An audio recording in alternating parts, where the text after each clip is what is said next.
It was the tail end of an era, the era of the dogs. Huskies, large creatures closely related to wolves. In harsh Antarctic environments, very literally man's best friend. First brought to the Antarctic in 1899, the last dogs on the continent were, unfortunately in my opinion, removed from Mawson Base in February 1994. In my year, 1976, 2 bases boasted working dogs. We were one of them. Our fortune was compounded by having as our dog trainer Lars Larsen, an experienced dog handler in Greenland. We had 2 teams of 7 or 8 dogs, and during the year Lars bred enough pups for at least another team for the following year. Those pups loved to play outside my office, often trying to sneak inside. From late August on, I often saddle the dogs with a partner for both short and long trips.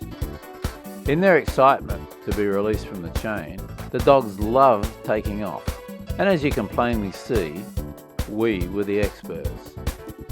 We all have hobbies, and they had theirs, fighting one another. This tended to create mayhem and a mad tangle of leads every time we took them out.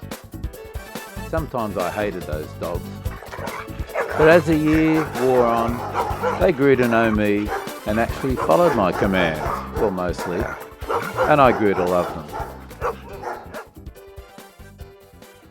3 times I journeyed to the large Auster Penguin Rookery. The first, in mid-August, was so hard going and cold I thought I was going to die. 2 quarrelsome dog teams, 4 people, and 2 days to cover just 30 miles, where lay a hut on Macy Island east of Mawson. I took 1 team with John, called Gloom, Tibbets, the Met Tech, Richard Cody, our esteemed cook, and Bruce Flint, one of the radio operators, took the other. On day 3 of our trip, we travelled beyond Macy, a further 5 miles to the Rookery, then back to Macy Island for the night. On day 4, we returned to Mawson. Auster, nestled on the sea ice beside many large, grounded icebergs, housed thousands of male emperor penguins, largest of all the penguins, clustered together, fighting extreme cold and wind, all while nursing newborn chicks on daddy's feet, topped by a roll of daddy fat providing protective shelter. I apologise for the bad focus, but my fingers were dropping off.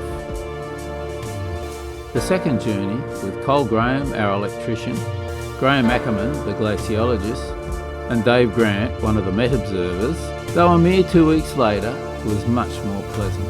Using the same 2 dog teams, this trip took 1 day to Macy and a few hours the following day to Auster.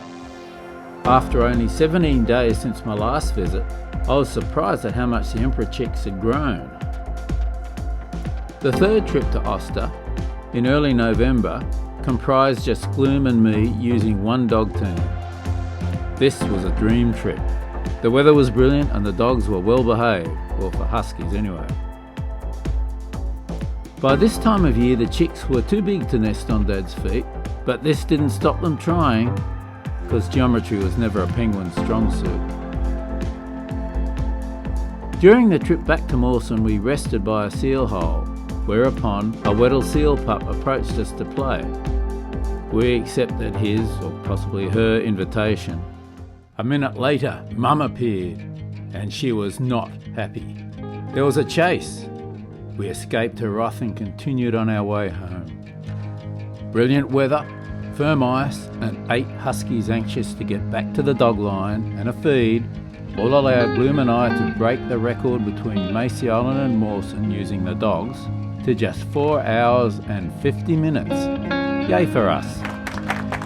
There's so much more to tell with each of these trips, and they do warrant their own story. I'll be forever grateful for the opportunity to work with these tough, mischievous and incredible animals, as does every Antarctic expeditioner that ever experienced a dog trip out of Mawson.